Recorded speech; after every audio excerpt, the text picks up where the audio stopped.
Hi friends, June 5 ലോക പരിസ്ഥിതി ദിനം. നമുക്ക് ഏവർക്കും അറിയുന്നൊരു കാര്യം തന്നെയാണ്. നമ്മളെല്ലാ വർഷവും ഈ ദിനത്തിൽ നമ്മളൊരു ചെടി അല്ലെങ്കിൽ ഒരു ചെറിയ മരം എടുത്ത് നട്ട് അതിൻ്റെ ഫോട്ടോസൊക്കെ എടുത്ത് വാട്സപ്പിലും ഫേസ്ബുക്കിലൊക്കെ ഷെയർ ചെയ്യാറുണ്ട്. പിന്നെ ആ ചെടികൾ എന്തായി എന്ന് നാം ചിന്തിക്കാറുണ്ടോ? ഇല്ല, അതിൻ്റെ പാട്ടിനങ്ങ് പോകും. എന്നാൽ ആ ഒരു ദിനം കൊണ്ട് എന്താണ് ഉദ്ദേശിക്കുന്നത് എന്ന് നമുക്ക് പലർക്കും അറിയില്ല. ഐക്യരാഷ്ട്രസഭ ജനറൽ അസംബ്ലിയാണ് 1974 മുതൽ ഈ ദിനാചരണം ആചരിക്കാൻ തുടങ്ങിയത്.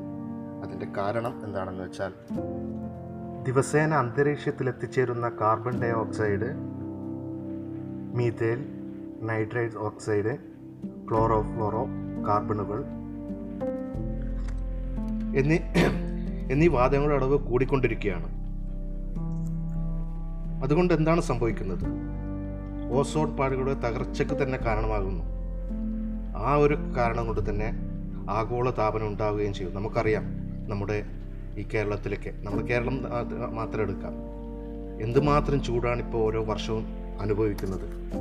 തന്നെയാണ് മരങ്ങളും കാടുകളും സംരക്ഷിക്കുക, കാടുകളുടെ വിസ്തൃതി വിശാലമാക്കുക. നാം ഇന്ന് മരങ്ങളൊക്കെ വെട്ടി കോൺക്രീറ്റ് കാടുകളാണ് ഉണ്ടാക്കുന്നത്. തന്മൂലം പ്രകൃതിക്ക് തന്നെ അത് വലിയൊരു ദോഷം ചെയ്യുകയാണ്. നമ്മുടെ ഓരോരുത്തരുടെ ഉത്തരവാദിത്തമാണ് നമ്മുടെ പരിസ്ഥിതി സംരക്ഷിക്കുക എന്നത്. നാം ഓരോ വർഷവും നടുന്ന മരങ്ങൾ അത് കൃത്യമായി പരിപാലിക്കേണ്ട ഉത്തരവാദിത്വം നമുക്കുണ്ട്. വരും തലമുറയ്ക്കായി ഈ പ്രകൃതി സംരക്ഷിച്ച് നിർത്തേണ്ടത് നമ്മുടെ ഓരോരുത്തരുടെയും ഉത്തരവാദിത്വം തന്നെയാണ്.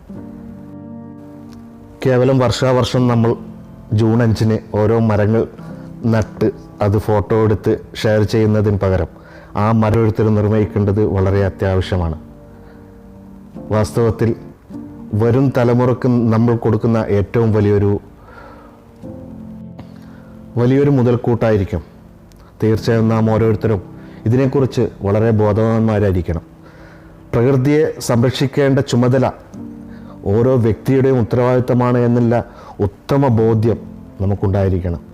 നാം നട്ടു വളർത്തുന്ന ഈ ചെടികൾ സംരക്ഷിക്കേണ്ട അത് നമ്മുടെ തന്നെ ആണ്. ഇന്ന് ലോകത്താകമാനം ചൂട് കൂടിക്കൊണ്ടിരിക്കുകയാണ്. ജലം മലിനമായിക്കൊണ്ടിരിക്കുന്നു. എന്താണ് കാരണം? പരിസ്ഥിതിയെ സംരക്ഷിക്കുന്നില്ല എന്നത് തന്നെയാണ് അതിന് പ്രധാന കാരണം. ഒരു കാലത്ത് നമ്മുടെ കേരളം ചൂട് എന്ന് കൃത്യമായിട്ട് നമുക്ക് പറയാൻ പറ്റില്ല. ഫാനുകൾ പോലും ഇല്ലാത്ത വീടുകളുണ്ടായിരുന്നു. ഇന്ന് AC ഇല്ലാതെ ജീവിക്കാൻ പറ്റാത്ത ഒരവസ്ഥയാണ് നമ്മുടെ കേരളത്തിൽ. അത്രമാത്രം ചൂടാണ്. എന്തുകൊണ്ട്? കാടുകളൊക്കെ വെട്ടി, വീട്ടിലെ മരങ്ങളൊക്കെ വെട്ടി ഇൻ്റർലോക്കുകളൊക്കെ സ്ഥാപിച്ച് എന്താണ് ഭൂമിയെ സംരക്ഷിക്കേണ്ട നാം അത് നശിപ്പിച്ചു കൊണ്ടിരിക്കുന്ന അനുദിനം.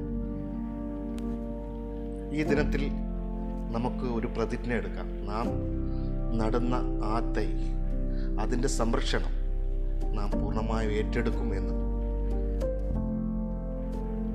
അങ്ങനെ ഓരോരുത്തരും ഒരു തീരുമാനമെടുത്താൽ തീർച്ചയായും നമ്മുടെ നാട്ടിൽ ഒരുപാട് മരങ്ങളുണ്ടാവും.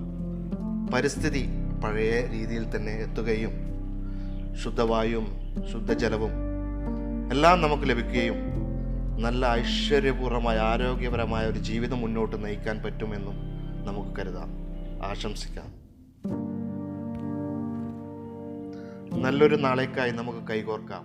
പുതിയ തലമുറയെ വാർത്തെടുക്കാം.